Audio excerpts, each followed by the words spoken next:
never thought in a million years that I would open up a hat store. I first got the idea when I was in Kansas City. I went to this hat store, and it was like I was in a guitar shop. I was like, wow, look at that one, look at that one, look at that one there. Isn't this one cool? You know, you try it on. And I was thinking, you know, boy, I'm never going to be able to find these hats again. I better buy them now. You know, so we ended up buying 4 hats. And then it was later on that night, I was just so happy.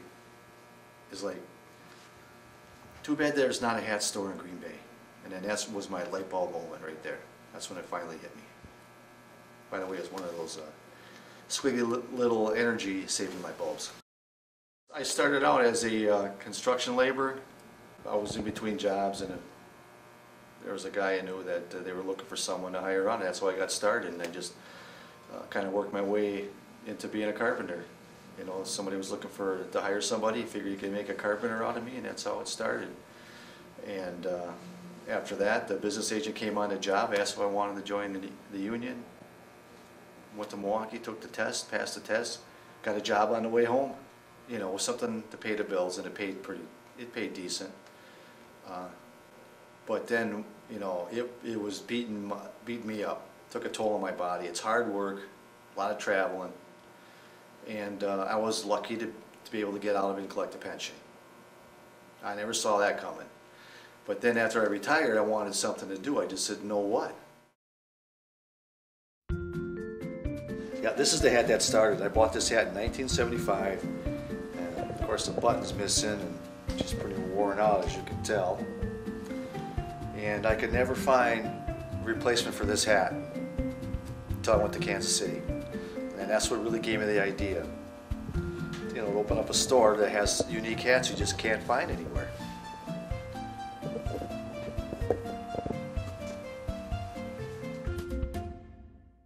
My wife Julie mentioned the Urban Hope program that Reggie White started. You know, it's a crash course all about business, which, you know, really helped. I didn't know anything about business, nothing whatsoever. And the Urban Hope class gives you a heads up on everything, you know.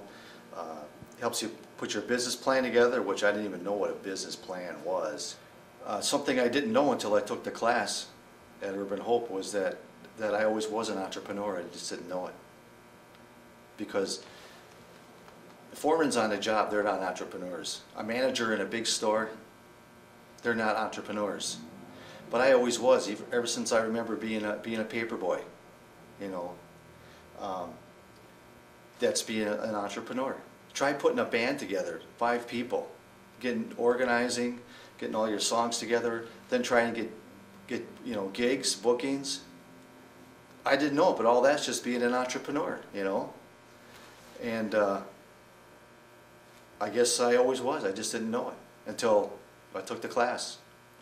And that's why this all came so easy to me, except for the learning the computer.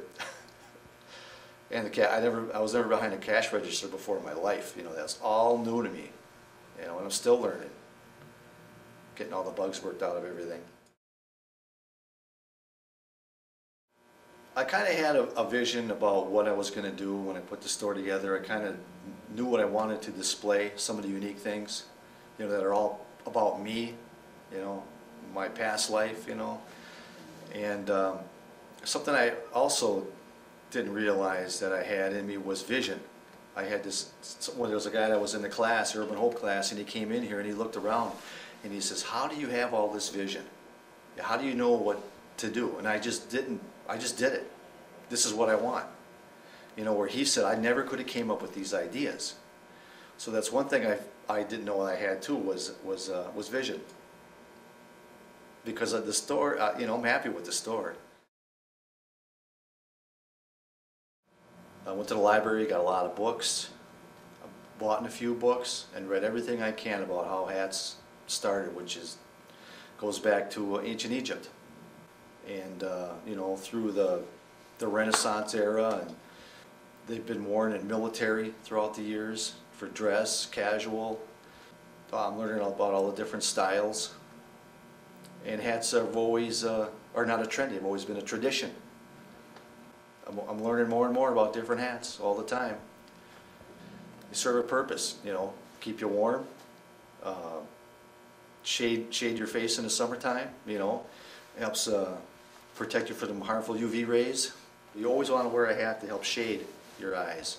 Some people are coming in because they've had skin cancer, and they, you know, on their ears and their face, neck, you know, so the hats do serve a purpose.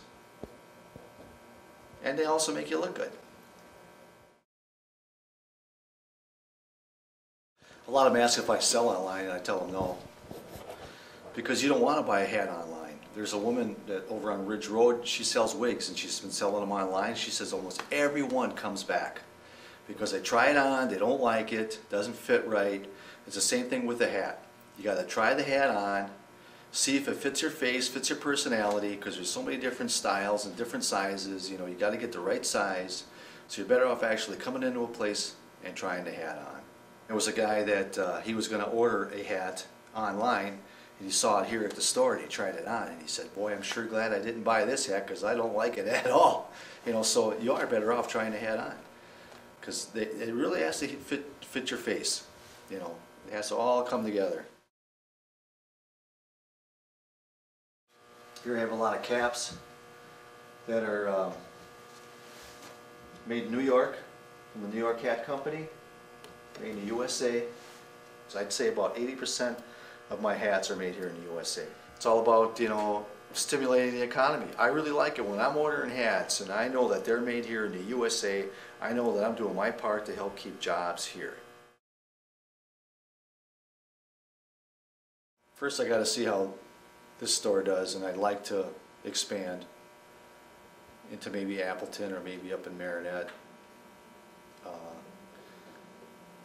Kind of split the stock up. You know, if I don't have the hat on hand, maybe I can get it by the next day for a customer. You know, that's my thinking for now anyway.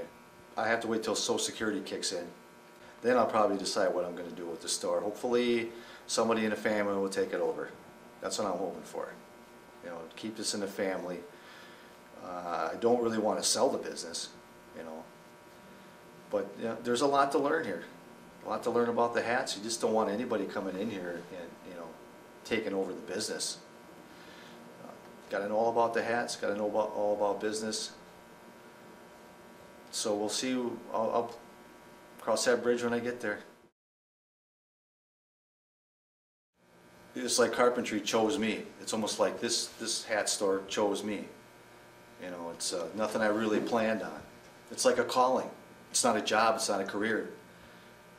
You know, there's nothing more satisfying to see a customer leave. They're so happy because they could never find, you know, a certain hat. I've been looking for this hat for years.